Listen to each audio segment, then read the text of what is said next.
এটা চাঞ্চল্যকৰ ঘটনা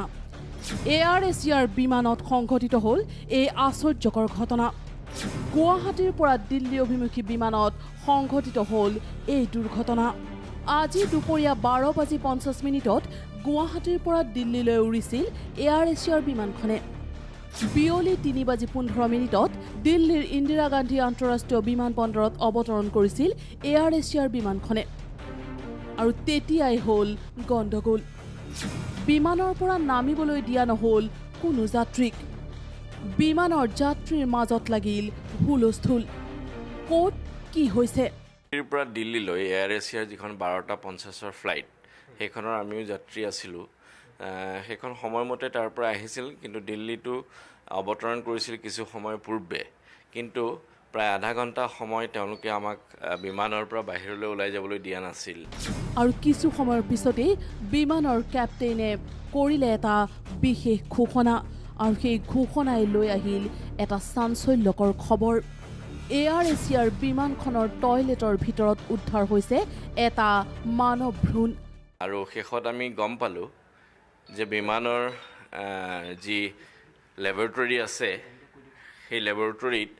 এটি সদ্যজাত শিশু উদ্ধাৰ হৈছে মানে মানৱ ভ্ৰূণ বুলি তেখেতসকলে আমাক বিমানতে যাত্ৰী হিচাপে থকা চিকিৎসক এগৰাকীৰ জৰিয়তে আমাক নিশ্চিত কৰিছিল তেখেতসকলে ক'লে যে অকণমান আমাৰ কিবা টেকনিকেল প্ৰব্লেম বুলি ক'লে আৰু শেষত আমাক জনালে যে এনেকুৱা এটা কাণ্ড হৈছে আৰু সেয়েহে আৰক্ষী আৰু চিকিৎসক আহি তদন্ত সম্পূৰ্ণ নকৰা পৰ্যন্ত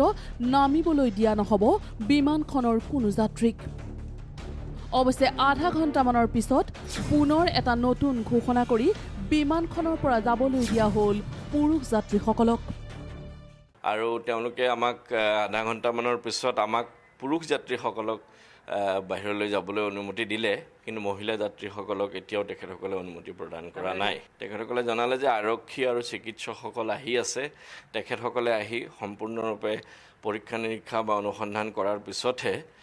ই নিশ্চিত হ'ব সেইবাবে মহিলা যাত্ৰীসকলক তেখেতসকলে বিমানতে আবদ্ধ কৰি ৰাখিছে আৰু পুৰুষ যাত্ৰীসকলক প্ৰায় আধা ঘণ্টা 45 মিনিটৰ পিছত বাহিৰলৈ ওলাবলৈ অনুমতি প্ৰদান কৰে কিন্তু প্ৰকৃততে কি হৈছিল এয়াৰ এছিয়াৰ বিমানখনত কোনে বিমানত প্ৰসৱ কৰিলে সন্তান নে দুৰ্ঘটনাবশতঃ প্ৰসৱ হ'ল মানৱ ভ্ৰূণ বিমানখনত আছিল 40ৰ পৰা 50 গৰাকী মহিলা যাত্ৰী আৰু পুৰুষ যাত্ৰীসকলক বিমানৰ পৰা যাবলৈ দি আৰক্ষী আৰু চিকিৎসক আহি নোপোৱা পৰ্যন্ত বিমানখনৰ ভিতৰতে আবদ্ধ কৰি ৰখা হ'ল মহিলা যাত্ৰীসকলক চিকিৎসকে আহি প্ৰতিগৰাকী মহিলা যাত্ৰী তথা মহিলা বিমান কৰ্মীৰ পুংখানুপুংখ পৰীক্ষা কৰাৰ পিছতহে যাবলৈ দিয়া হ'ব মহিলা যাত্ৰীসকলক কিন্তু তাৰ মাজতেই আহিল সেই বিশেষ প্ৰশ্নটো কেনেকৈ সংঘটিত হ'ল এই দুৰ্ঘটনা ব্যুৰ ৰিপৰ্ট নিউজ লাইভ